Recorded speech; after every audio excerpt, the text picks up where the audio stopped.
కాంగ్రెస్ పార్టీలో చేరి ఆ పనికి మాలినటువంటి తీసేసిన తహసీల్దారులాగా ఆ 10 మంది పనికి మాలిన నాయకులను వేసుకుని రాజశేఖర రెడ్డి బిడ్డ రాజశేఖర రెడ్డి బిడ్డ రాజశేఖర రెడ్డి బిడ్డ అని తెలంగాణలో ఆయన పరువు తీసి ఆయన పేరు మీద పార్టీ పెట్టి ఆ పార్టీని తీసుకెళ్లి మూసీ నది లాంటి కాంగ్రెస్ పార్టీలో కలిపి ఇక్కడికి వచ్చి జగన్మోహన్ రెడ్డి గారి మీద నిందలో జగన్మోహన్ రెడ్డి గారిని విమర్శిస్తుంది. ఇదంతా కూడా మంచి పద్ధతి కాదు.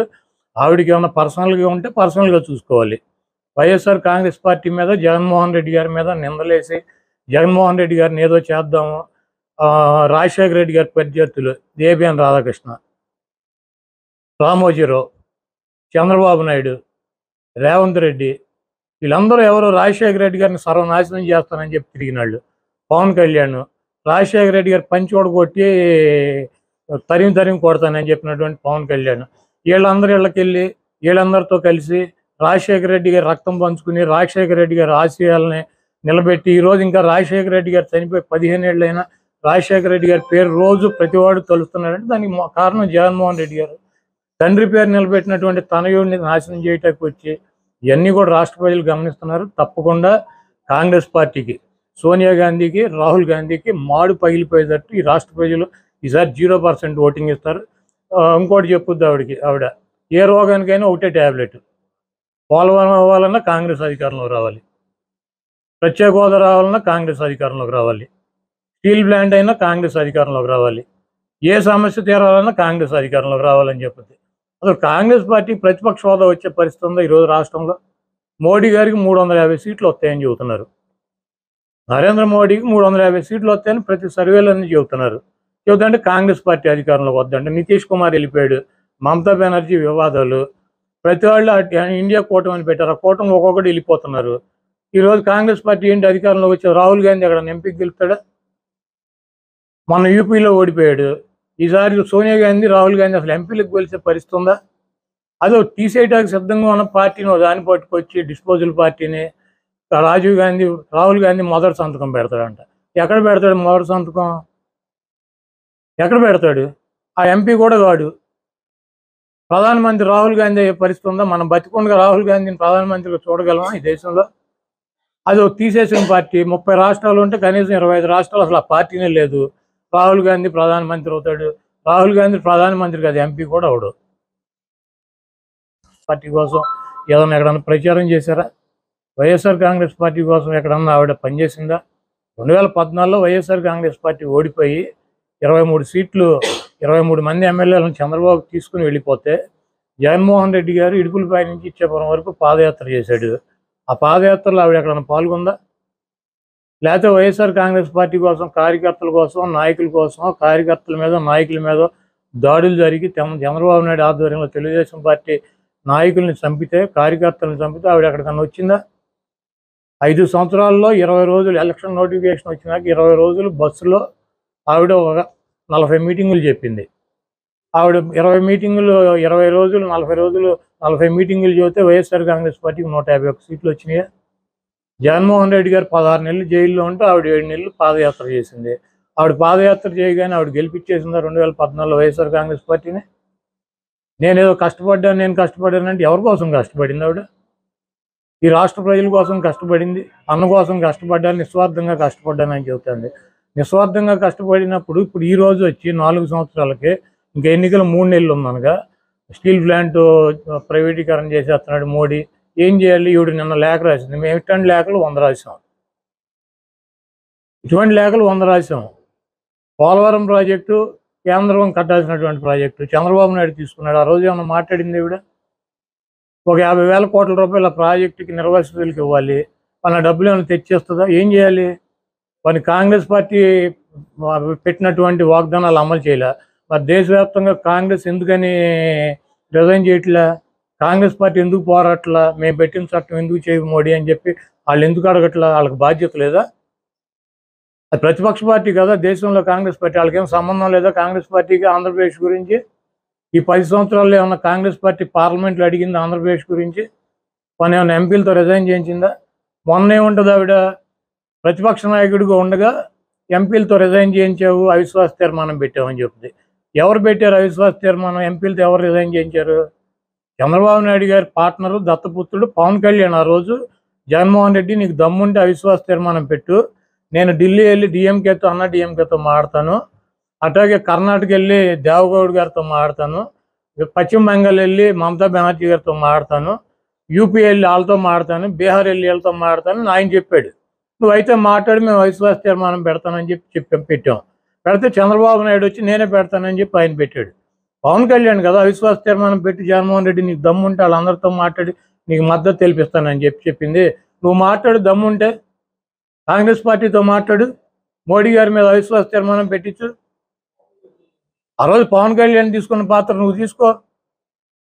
గతం మర్చిపోయి ఏం జరిగిందో మర్చిపోయి జగన్మోహన్ రెడ్డి గారు అవిశ్వాస తీర్మానం పెట్టాడని చెప్తుంది ఆవిడ.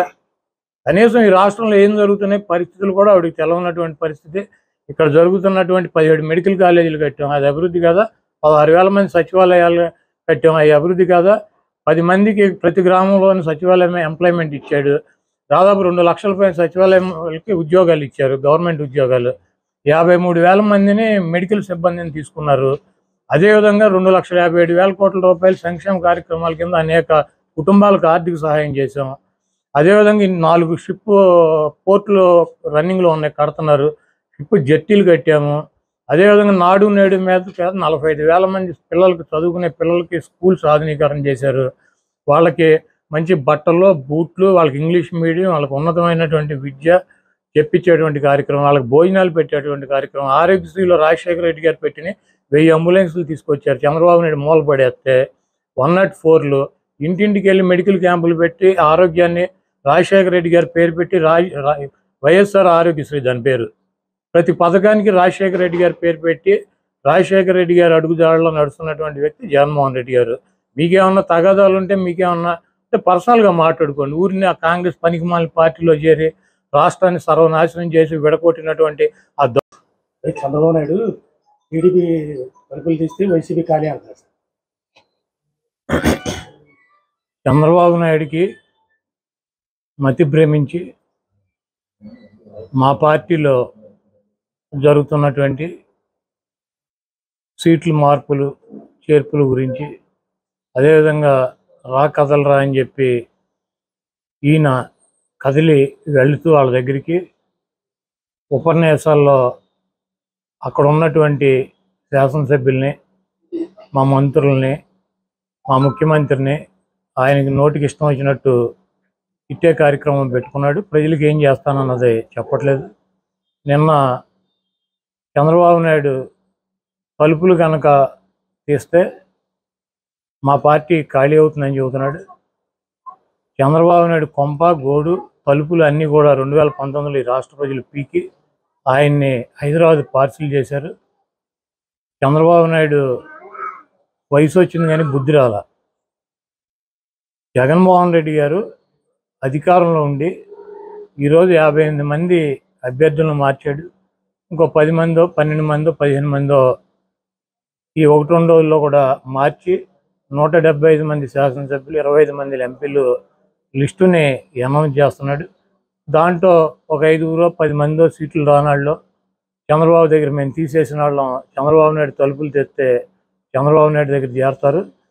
రేపు పవన్ కళ్యాణ్ చంద్రబాబు నాయుడు అలయన్స్లో ఎవరు తీసుకుంటాడు, ఏ సీట్లు ఎవరు తీసుకుంటారు, ఎవరి సీట్లు ఎక్కడ ఏ అభ్యర్థులను ప్రకటిస్తారో చెప్తే చంద్రబాబు నాయుడు కొంపనే, జనసేన కొంపనే ఆ అభ్యర్థులు ఆ పార్టీనే తగలెట్టేటువంటి పరిస్థితి ఉంది. ముందు ఆయన తలుపులు తీయటం కాదు, ఫైర్ ఇంజిన్ పెట్టుకుని ఆయన కొంప తగలాడకుండా జాగ్రత్త ఉండమని చెప్పి నేను చెప్తున్నాను. చంద్రబాబు నాయుడు క్రెడిబిలిటీ లేని నాయకుడు. బాబు భరోసా అని చెప్పి రోడ్లు ఎమ్మడి తిప్పుతున్నాడు. 3 సార్లు ముఖ్యమంత్రి అయ్యాడు.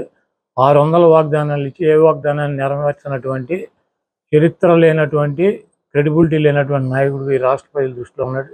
జగన్మోహన్ రెడ్డి గారు ఇచ్చినటువంటి మాట కట్టుబడి ఉండేటువంటి వ్యక్తి. జగన్మోహన్ రెడ్డి గారు 5 సంవత్సరాలు ఆయన ఇచ్చినటువంటి మేనిఫెస్టోని అమలు చేశాడు. మళ్ళీ మేము కొత్త మేనిఫెస్టోతో వస్తాము. చంద్రబాబు నాయుడికి దిమ్మ తిరుగుద్ది. చంద్రబాబు నాయుడికి ఈసారి ప్రతిపక్ష హోదా కూడా వచ్చే పరిస్థితి లేదు. సరిగ్గానేమో కేంద్రానికి రాష్ట్రంతో అక్కడ పెట్టాలని విమర్శిస్తారు. ఇప్పుడు షర్మిలమ్మ తెలంగాణలో తెలంగాణ ప్రజల కోసం, పాలేరు ప్రజల కోసం ఆవిడ అక్కడ పార్టీ పెట్టి 4,000 కిలోమీటర్ల పాదయాత్ర చేసి తెలంగాణ ప్రజలను ఉద్ధరిస్తానని చెప్పి, రాజశేఖర రెడ్డి బిడ్డనని చెప్పి, రాజశేఖర రెడ్డి గారి ఆశయాలు సాధిస్తానని చెప్పి అక్కడ ఏం చేసిందో తెలంగాణ ప్రజలు, ఆంధ్రప్రదేశ్ ప్రజలు కూడా చూశారు. అక్కడ ఆవిడకి 0% ఓటింగో లేదా 1% ఓటింగ్ ఉండేది. ఆ పార్టీ ఇంకొక జీరో ఓటింగ్ ఉన్నటువంటి పార్టీలు విలీనం చేసి ఇక్కడికి వచ్చి ఆవిడ మళ్ళీ ఇక్కడ కూడా సేమ్ డైలాగులు, ఆంధ్రప్రదేశ్ కోసమే పుట్టాను, ఆంధ్రప్రదేశ్ ఉద్ధరిత పుట్టాను. ఇప్పుడు వైజాగ్లో స్టీల్ ప్లాంట్ గురించి 4 సంవత్సరాల నుంచి గొడవ జరుగుతుంది. ఆవిడేమైంది 4 సంవత్సరాల్లో?